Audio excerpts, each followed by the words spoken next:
நான் இப்போ சமுதாயம் தான் அப்படின்னு சொல்லிட்டு பேசுறதுக்கு உங்க முன்னாடி நின்றுட்டு இருக்கேன். சரசு டீச்சர் சொன்னாங்க, தான் இவ்வளவு தூரம் பண்றாங்கன்னு சொல்லிட்டு சில விஷயங்கள் இப்படி எல்லாம் நடக்குது அப்படின்னு சொன்னா பெற்றோராகிய நீங்கள் அன்று சரியாக வளர்த்திருந்தால் ஏன் நான் சமுதாயத்தில் வந்து இந்த மாதிரியெல்லாம் வேலையெல்லாம் செய்யணும்.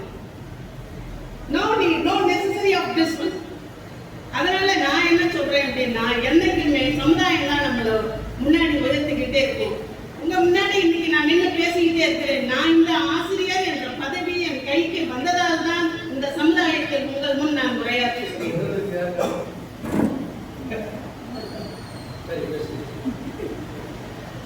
திடீர்னு ஐயா ஏதோ சொல்றாரு, புரியல எனக்கு. ஏன்னா நான் உங்களை பார்த்துட்டு ஆசிரியராக உருவாகிறதுக்கு என்னுடைய ஆசிரியர் பெருமக்கள் அப்பா அம்மா அதாவது அவங்களோட கடமையை செஞ்சிருக்கிறாங்க.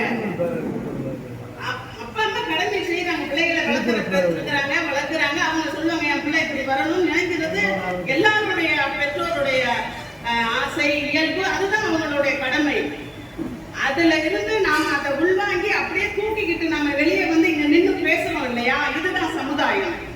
ஒரு பள்ளியில் மாணவன் எவ்வாறு வளர வேண்டும், வாழ வேண்டும் என்று கற்றுக் கொடுப்பது நம்முடைய ஆசிரியர் சமுதாயம்.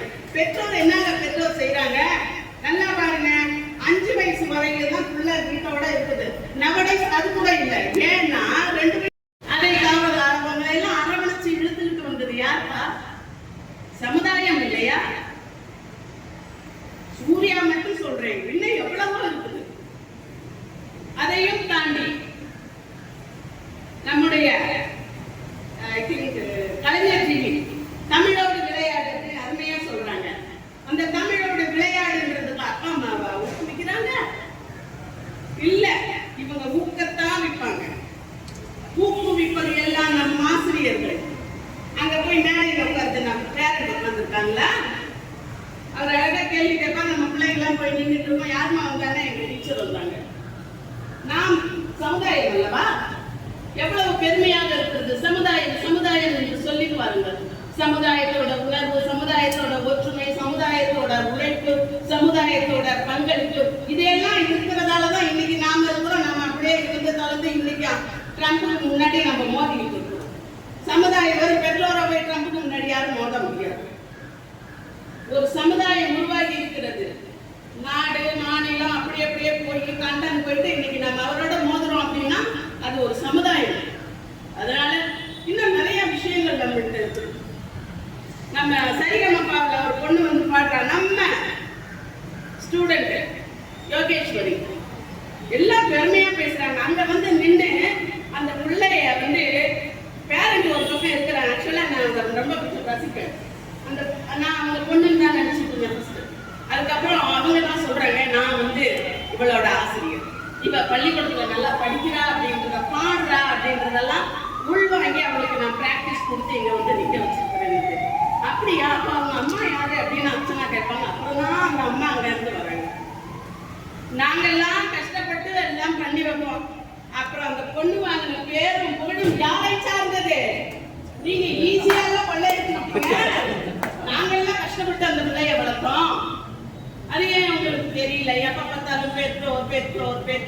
That is the root of you, because நீங்க பெற்றோர் பிள்ளைய பெற்றுக்கிட்டீங்க, செஞ்சுதாயா இருக்கணும். நாங்கெல்லாம் சமுதாயம் கண் முன்னாடி யார் தப்பு பண்ணினாலும் அதை செய்யாதா தம்பி, இப்படி இருமா அப்படின்னு சொல்றது எங்க சமுதாயம். நான் இந்த இடத்துக்கு வந்து நிக்கிறதுக்கு இன்னும் ஒருவர் இந்த ஸ்டேஜில் இந்த கூட்டத்தில் இருக்கிறேன். அதை நான் பெருமையா சொல்லிக்கிறேன் திரும்புறேன். நான் பிஎட்டுக்கு அப்ளை பண்ண போறேன். டேட் முடிஞ்சிருச்சு. நான் போபால் போகணும். எங்க பேரண்ட் அங்க இருக்கிறாங்க எம்பி ஸ்டேட்ல. நான் அங்க போகணும். டிக்கெட் எடுத்தாச்சு. Everything is over. டேட்டு கடைசி டேட்டு. இனிமேல் நம்ம சேர முடியாதுன்னு நினைச்சிட்டு இருந்தேன். சிஆர்சி மீட்டிங் இதே மாதிரி தான் நடந்துட்டு இருக்குது. என்ன பண்றதுன்னு தெரியல. இப்ப நான் கொஞ்சம் கஷ்டமா இப்படி போயிட்டு இருந்தேன். புத்த ஜெயராமன் ஐயா தான் வந்தார். என்னம்மா இப்படி போயிட்டு இருக்கிறேன் அப்படின்னு. ஐயா இந்த மாதிரி ஆயிடுச்சு, அவ்வளவுதானே, வா அப்படின்ட்டு எங்க வீட்டுக்காரர் பக்கத்திலே வீடு வரவழைச்சு போய் இவ்வளவு சலாமை கட்டிட்டு வாங்க பேங்க்ல, கனரா பேங்க்ல மங்களூர்ல அனுப்பி விட்டுட்டு என்ன கூட்டிக்கிட்டு இங்கே வராரு.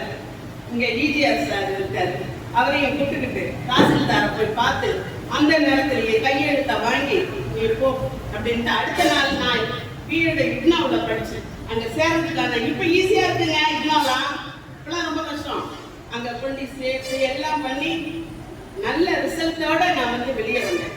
அதுக்கு காரணம் அன்னைக்கு இருந்த முத்து ஜெயராமன் ஐயா தானே, அதே டிஜிஆர் ஐயா தானே, அதே அந்த தாலுகா ஆபீஸ்ல தாசில்தாரா இருந்தவர் தானே, அவரு தானே, சமுதாயம் தானே என்ன கொண்டு வந்துச்சு. எங்க அப்பா அம்மால எங்களை படிக்க வச்சாங்க, கான்வென்ட்ல தான் படிக்க வச்சாங்க, சென்ட் பால் மயிலாடுதுறையில. அது அவங்க ரோல், அவங்க படிக்க வைக்கணும், நான் படிக்கணும். அதையும் தாண்டி எனக்கு உதவிகள் வந்தது, அதெல்லாம் என்று ஐயா எனக்கு செய்யணும்னு ஏதாவது இருக்கா? டீச்சர் ஐயா அந்த நேரத்தில் காலையில எழுந்துச்சு, அவர் தூங்கிட்டு இருக்காரு, அவர் அந்த நேரத்தில் செய்யணும்னு ஏதாவது இருக்கா? நத்திங். ஆனா இந்த பிள்ளை படிக்கணும், இந்த பிள்ளை நல்லா வரணும் அப்படின்ற அந்த நல்ல உள்ளங்கள் எங்கிருந்து வருகிறது? சமுதாயத்தில் இருந்துதான் அதையெல்லாம் வந்து கொண்டிருக்கும்.